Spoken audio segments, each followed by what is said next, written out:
I can. Wonderful. How's life? Good, good. How are you doing? I'm doing incredibly well. You are last on the docket today, but by no means least. We've been streaming for 4 hours and 53 minutes, and Amazing, I'm looking incredible. forward to breaking down wellness with you. Woo! Let's do it. Give me some context on you. Give me some context on what we're building. Absolutely. So I'm Emily. I'm building RecoHQ currently, which is a social wellness club concept I'm going to be launching in London. So very much the saunas, ice baths, the social community moving into sort of that space. But it's not my first business. I have done many other businesses, but this is my first in the social wellness space.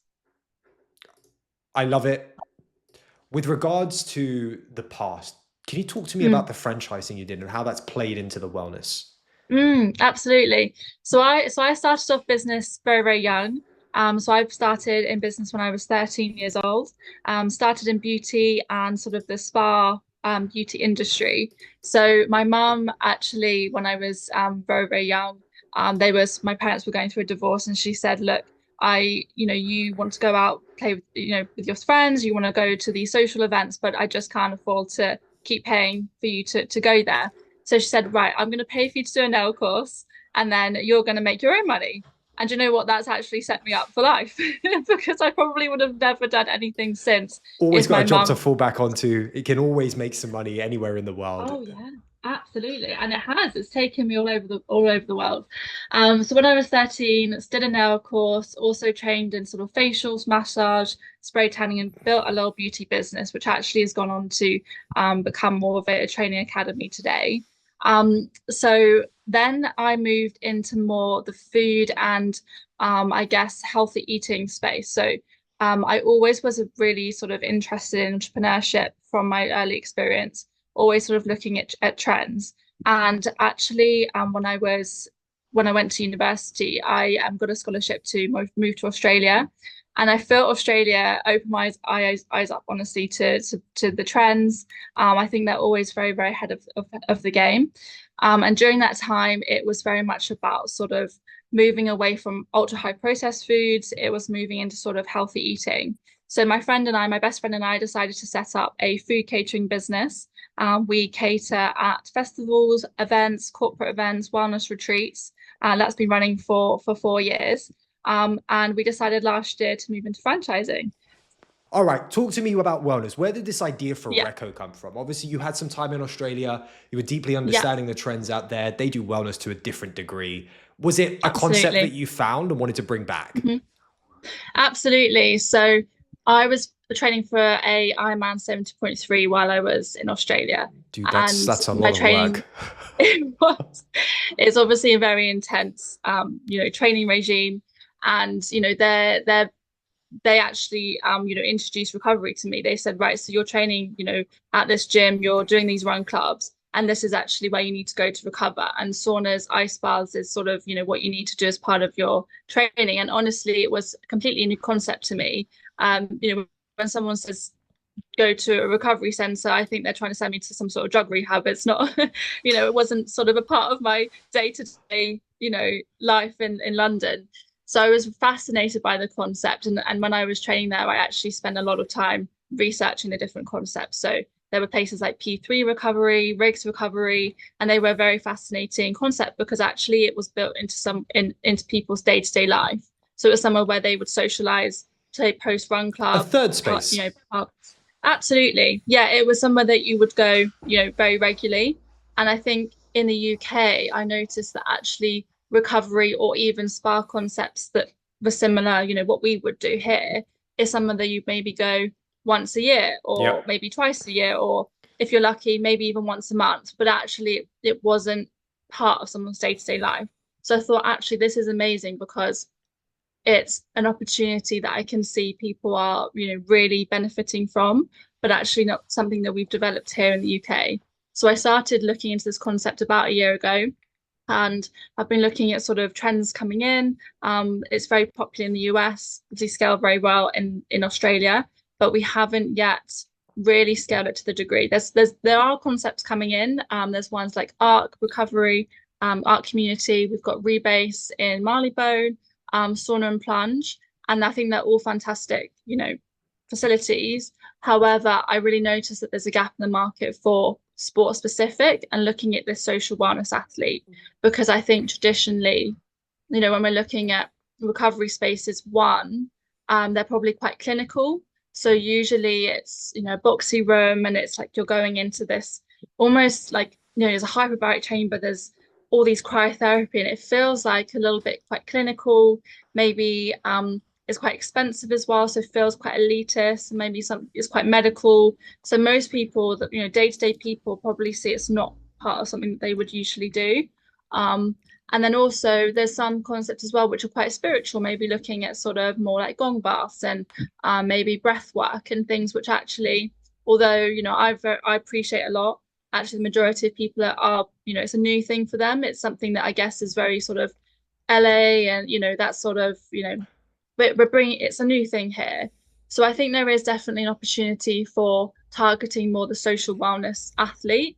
So people who are into sort of high rocks, triathlon, maybe looking at more sort of, day-to-day run clubbers. Because if you look at, say, even Southwest London, Battersea, all these I don't know places what happen. happens. It's Battersea Park is the center of run clubs. You will not catch me there Honestly, without a yeah, doubt. You absolutely no-brainer, but they're like so I'll do the busy. sauna. Yeah, brilliant. But we'll see for the sauna. So yeah, so I think, it was just an opportunity. As I say, you can see in markets that it's done very, very well. And I believe that we get to scale it here in the UK. All right. Before we get into the chaos that is wellness and building this out and fundraising, what the hell is Mm. Hydrox? The High Rocks. Hydrox, what is it? I see it everywhere. I have no idea. Is it just Yeah. like a condensed Ironman? Like, what is going on here? It's a little bit different. So it's got a lot of strength work in it. So it's all in this competitive performance. So people are, they're absolutely going mad for it. And it's, to be honest, it's a meta trend now. It's, people want to be part of something, they want to compete, they want to show off, I guess, all their training. So High Rocks is a mix of strength work and endurance as well. So there's a lot of running involved. I haven't done one. I've done a half Ironman, and that's the extent of it. But I know that it's really popular, and the community surrounding that as well is hugely popular. It seems so. We've got to figure out how to get some of these the founding team on of whatever Hyrox is, and get them on the show to explain and how did you make this a metaculture across the world? Yeah. But focusing specifically on Reco, why the name? Why the name Reco? Mm-hmm. So recovery is is kind of the core of it. And I like the HQ part, because HQ to me is obviously headquarters, but it's also kind of the home of recovery. So RecoHQ is our name. So it's kind of recovery, but all encompassing. So that's, looking at sort of recovery from saunas, ice bars, the physical, but also sort of the mindset and the emotional experience attached to that as well. Long-term goal, right? When we're thinking about the vision for what this ends up looking like, are we thinking like European expansion, Middle Eastern expansion, US expansion, and the idea of almost like franchising it with a very low touch, not cheap costs, Absolutely. but like the owner of the franchise can quite quickly furnish it and get it up to revenue and opening within a couple of months, versus like this whole R&D process of I've got to take a building down and build this out. Completely. I think there's a huge opportunity, this physical space evolution. There's so much property now that's craving this kind of. We've got the death of the high street, right? And Exactly. there are just places everywhere that are needing an infection of cash, and it's something new. Yeah. Physical space, developers, landlords, they see that actually these kind of facilities are really, that the consumers are demanding them, whether it be retail, office space, residential. Developers and landlords are understanding that actually this is what's attracting their customers, attracting their tenants. So I think there's a lot of opportunity for physical space, which obviously is a massive plus for us, because yes, a risk of our kind of concept is that maybe it's capital intensive, there's a lot of capex required to set it up, but actually there's a lot of support now from developers and landlords that we can actually scale this and franchise it as well. So there's a huge opportunity. I believe that the way we'd want to go is sort of develop in London, have a few spaces here, and then actually hit, say, Middle East, as you say, other parts of Asia, US, and sort of parts of Europe as well, before then coming back and scaling across the rest of the UK. Is the defensibility in something like this the experience that you end up having? Absolutely. I believe that people are understanding now that recovery is an essential part of your, wellness routine. So actually you've got your training, you've got your nutrition, you've got your sleep, you've got your prep, and then recovery is the next part of the cycle. It's kind of the thing that completes the whole wellness cycle and training cycle. However, I believe that people will come for the tools. They'll come for the saunas, the ice baths, the recovery, classes. But they'll actually understand that it's more than that. It's the community, it's the feeling, and that's what they'll stay for, and that's what will make them become sort of loyal members. That's what we really want to push on, is that yes, any gym can add a sauna, an ice bath as an extra revenue stream, but actually it's more than that. And I think that's what we've seen across markets in the US and Australia. They've done so well, is that they've created these communities. So I do believe we've got a huge opportunity to create something quite special, is that actually that's going to be our brand. That's what we're going to be known for. Talk to me about this fundraise. How difficult is raising for like a physical location, like building a physical experience, a physical location compared to like a SaaS product? Oh, absolutely. Every syndicate, most, places is you're not tech, you're not tech, you're not tech. I'm like, physical space is so needed. In real life experiences are so needed these days. We spend so much time on our phones, on, using tech, that actually people are craving this more than ever. And it's so important for mental health as well as all the other benefits. So, I'm a huge advocate of service space and obviously physical space, and I've got huge arguments for that. But I do understand that most, they want to see the return on investment. I think we need to make sure that we are showcasing that actually the scalability and the opportunity here is amazing. I think that's the point we need to get across. Talk to me a little about what that looks like when you were trying to explain the scalability of a concept like this. What do you lean on? How do you explain it? I think it is really leaning on this, the physical space, the locations, the help from landlords, because traditionally it is very, very expensive. But we are dropping in some bits of tech as well. We want to bring in recovery app. Obviously lots of other physical spaces do that very well, and that's what adds to their brand value, and that's obviously attractive for investment as well. But there is huge amounts of help. It's not the physical space. If we've got the right landlord and we're partnering with the right suppliers even, there's a lot of help out there. Gotcha. And it's quite interesting that you can integrate existing brands into the concept, right? So if they're invested in like an 8 Sleep as an example, or one of these like high-tech saunas, it's like, well, why don't we place that inside of the venue? Completely. There's ice baths, even some of our advisors are board advisors on ice bath companies. They're investors in ice bath companies, so it's a natural sort of collaboration, I guess. How much are you raising? Is it a lot? Like, is something like this very capital intensive? Yeah, so we have 2 sites in mind.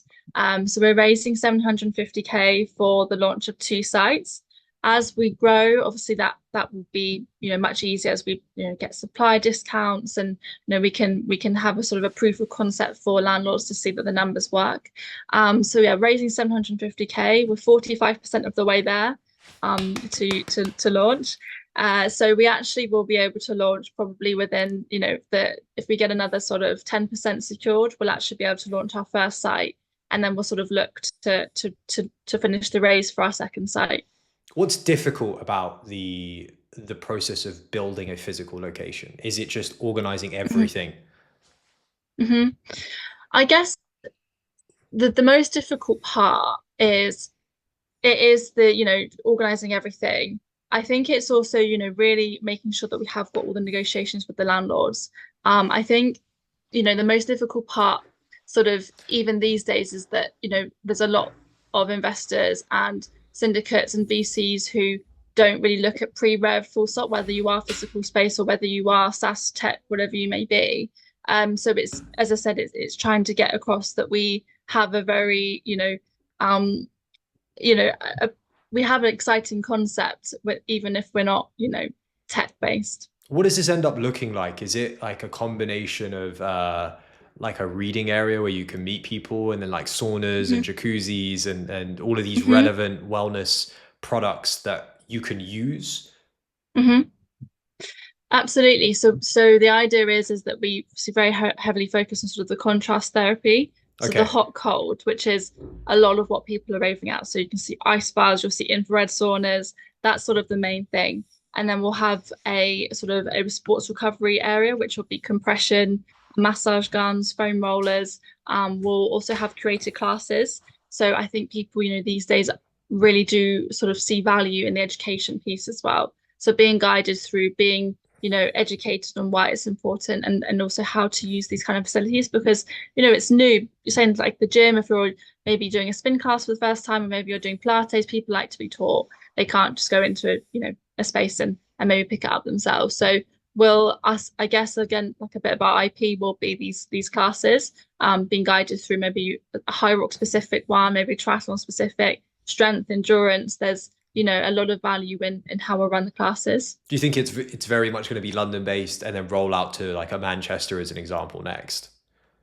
I think we'll do London and then we're going to actually roll out to say Middle East, Oh, parts of nice. Asia first before we then scale across the rest of the UK. I think tapping into those sort of markets that maybe are a little bit ahead of the game, maybe have sort of established social wellness communities, understand sort of the concept slightly more. So we'll go there first, and then I'm sure by then the rest of the UK would have caught up on how amazing it all is and actually that they all need it as well. And that's the whole point of Reco, is that we're democratizing, social wellness. We're democratizing sports recovery. Originally it was, as I said, it's saunas, ice baths, these hyperbaric chambers, that cryotherapy, it's always seen as quite elitist and Mm. price inaccessible. So that's what we're trying to do, make it accessible to a lot of people. What's easy about building this right now? Hmm. I think, I wish I started posting on social media earlier because that is one of the single most, effective ways of getting your message out there. And I don't think it's ever too early to start posting, start getting, your name out there because people actually really follow on the journey. And, when you talk about what's difficult about fundraising is, cold outreach, talking to people who you think have the money and who will actually invest, but actually a lot of potential investors are just the people that, you're probably networking with and socializing with. They're the target demographic who actually understand it and live it day to day. And so I've actually realized that, you know, content, social media is so important, especially LinkedIn content. And that's opened up so many doors. I have found all my advisors through LinkedIn. I found a lot of my investors or potential, leads through LinkedIn, if you will. So I think the easy part is, I mean, it's obviously hard, but I think an easy way to really get your name out there is to just put your vulnerabilities out there and start posting content. And I guess with a physical location, you have this Mm. opportunity to bring people to it to create Yeah, content. And you can create yeah, content around the build rather than like yeah. feature videos for a SaaS product or a Hmm. more complex, like trying to do an explainer for a robot. I mean, although the Yeah. applications are kind of the same. It's like I've got this thing I can make content with. Hmm. Completely. And I think, that's what people have sort of asked, potential investors said, okay, you've got two sites. Why have you got two sites? Why are you not focusing on one? Well, actually, we've got a slightly smaller site that we're starting with, and we'll get that up and running hopefully quite quickly. It's a lot, it's an easy build. And then actually we'll keep this same round open for the second site because, people can start to see it and then they can start to feel it, understand it, be part of the community, which actually may lead on to a crowd fund, which will probably keep as part of this round, or even other investors who want to come in on board at this early stage. So actually, I think it's part of our investment strategy. I think it's a really effective way of getting people to understand it very early on, because the difficult thing about fundraising pre-rev and pre-developing the concept is that people can't really understand it. So I think having sort of a appetizer, I guess, site will actually really help sort of the brand rollout in our next sort of brand or sort of investment strategies. Emily, this has been an absolute pleasure. I'm really looking forward Thank you. to being able to come to Reco one day. Where can people find you? What do you need Mhm. from the ecosystem right now? I would just love to connect with anyone who's in the wellness industry, sports recovery, looking at sort of the trends that are coming in and who, may even look on an investment basis. I think it's really, really important to sort of help define the UK market, because it is, we're at the very forefront. I know that some concepts have come, but we're a very exciting time. So you can connect with me on LinkedIn, Emily Hughes, and then Instagram, TikTok. All the rest is just Reco_HQ. All the good stuff. This has been a pleasure. I'll speak to you soon. Thanks so much for the time. Thank you, Viraj. Take care. All the best. That was